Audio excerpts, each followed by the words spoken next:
Hey there, thanks for joining us. This is Aaron Norberg with Sigma, and today I'd like to share a quick look at one of the new features added to the FP camera with the recent release of firmware version 2.0, a feature called the Cinemagraph. We'll start by defining what exactly a Cinemagraph is, and then we'll walk you through how to get started in making your own using the Sigma FP.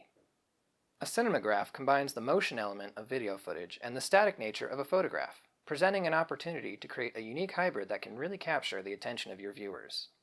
Combining these two elements generally has required either a bit of heavy lifting in a general photo editing program, like Adobe Photoshop, or paying for a dedicated Cinemagraph program like Flixel.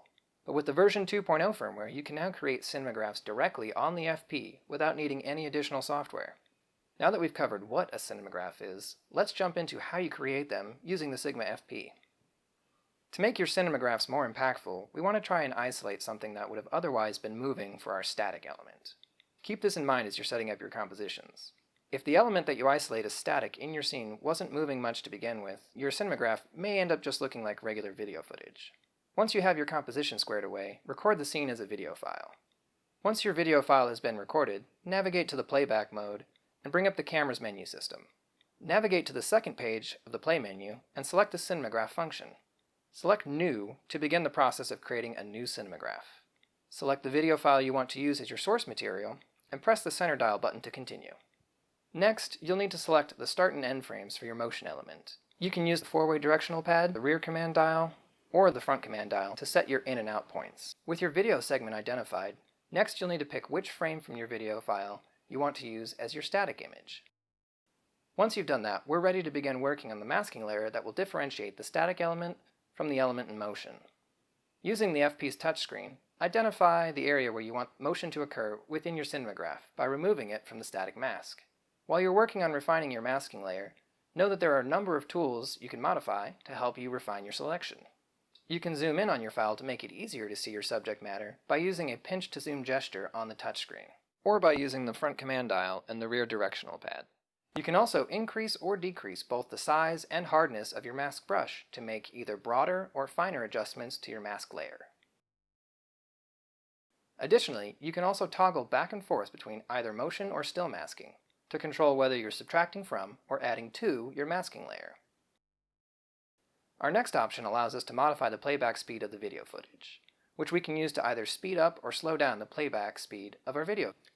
If you know that you want your motion element to play back at slow motion speeds, be sure to set your video capture settings to a faster frame rate, like 60 or 120 frames per second. The next option, Bounce, allows us to dictate whether the motion element bounces back and forth from start to finish and back again, or whether the video loops itself from the end back to the beginning. Choose on or off depending on what makes the most sense for the footage you've shot. If you ever want to preview the settings you've selected so far for your Cinemagraph, pressing the AEL button on the camera will load a preview so you can see how it's coming along. Once you've got all the preliminary attributes lined up, you'll also have the option to modify the exposure and tone control adjustments of your video file. After all these settings have been made to your satisfaction, select Save as Cinemagraph to save your settings and complete your Cinemagraph. And there you have it! Now you're ready to start making your own Cinemagraphs using the Sigma FP. As with any new skill, it may take some trial and error to figure out what's going to work best as you get into filming and editing. If you find that you want to re-edit a Cinemagraph that you've already assembled, as long as the MOV file is still in the SD card in the camera, you can always do so by navigating back to the Cinemagraph option in the playback menu and selecting the Edit option. Well, thanks for watching. I hope this helps to give you some ideas to get started.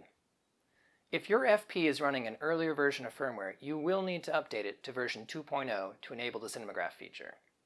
You can find more information on how to update your camera's firmware on the service and support page of sigmaphoto.com. If you'd like to learn more information about the FP, you can also find product information and a dealer locator on sigmaphoto.com. Until next time, take care!